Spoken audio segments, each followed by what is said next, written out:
ইউরোপের অন্যতম দেশ ইতালি, আর ইতালিকে ঘিরে রয়েছে অনেক মানুষের অনেক ধরনের কৌতূহল।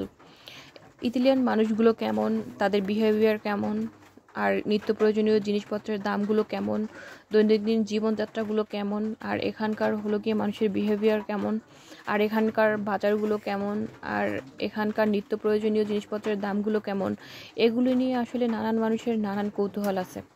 আসসালামু আলাইকুম এভরিওয়ান, সবাইকে আমন্ত্রণ জানাচ্ছি নতুন একটা ভিডিও দেখার জন্য। হ্যাঁ, যে কথা বলতেছিলাম, আজকে আমি সে সম্পর্কে ধারণা দেওয়ার চেষ্টা করব আপনাদের। আজকে আমি আপনাদের ইতালিয়ান খোলা বাজার, আসলে সাপ্তাহিক যে বাজারটা, সেটা আমি ঘুরিয়ে দেখানোর চেষ্টা করব। আর এখানকার জিনিসপত্রের দামগুলো কেমন সেটা সম্পর্কেও আমি আপনাদের ধারণা দেওয়ার চেষ্টা করব। আসলে প্রপার একটা ভিডিও করতে গেলে দেখা গেল অনেকটা সময়ের প্রয়োজন, তো আমি চেষ্টা করব আসলে আংশিকটা ধারণা দেওয়ার জন্য আপনাদের। আসলে আমাদের এখানকার সাপ্তাহিক বাজার হলো গিয়ে রোববার, আর ইতালিতে রোববার হলো গিয়ে সাপ্তাহিক বন্ধের দিন। আর এই দিনটাকে ঘিরেই আসলে অনেক অনেক এলাকায় দেখা গেল যে বাজার বসে, মানে খোলা মার্কেট বসে। আর এই সাপ্তাহিক এই দিনটাতেই কিন্তু মানুষ অনেক অনেক জিনিসপত্র বেচা কেনা করে বা কেনাকাটা করে।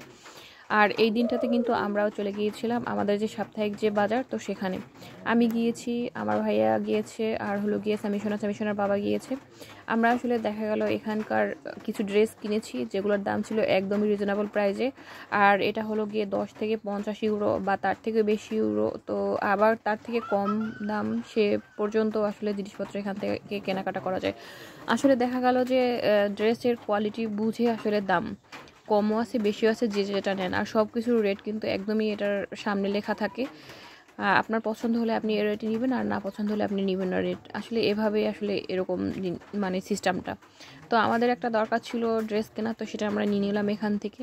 আর হলো গিয়ে আমাদের একটা ব্যাগের দরকার ছিল, তো স্বামীসোনার বাবা এখানেও ঘুরে দেখলো ব্যাগটা কেনার জন্য, কিন্তু আমাদের যেরকম আর কি দরকার ছিল তো সেরকম পায় নাই, তো এ কারণে কেনা হলো না। তো ভাইয়াকে নিয়ে আমরা চলে গেলাম আর একটু সামনে আসলে কেনাকাটা করার জন্য। আমরা আসলে হাঁটছি আর দেখছি, আর আমাদের যে পছন্দনীয় জিনিসগুলো সেটা আসলে আমরা নিয়ে নিচ্ছি। আসলে ভাইয়া অনেকদিন পরে হলো গিয়ে আমরা যে এলাকাতে থাকি, তো সে এলাকাতে আসছে, তারও কিছু আসলে নিত্য প্রয়োজনীয় জিনিসপত্র কেনার দরকার ছিল। তো এই জন্যই আসলে এখানে চলে আসছে।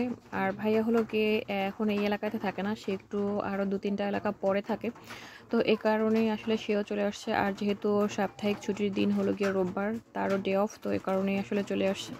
তো যাই হোক, আমরা আসলে ঘুরে ঘুরে দেখছিলাম আর অনেক ধরনের জিনিসপত্রই কিনলাম। আর এটা হলো গিয়ে একটা ব্যাগের স্টল।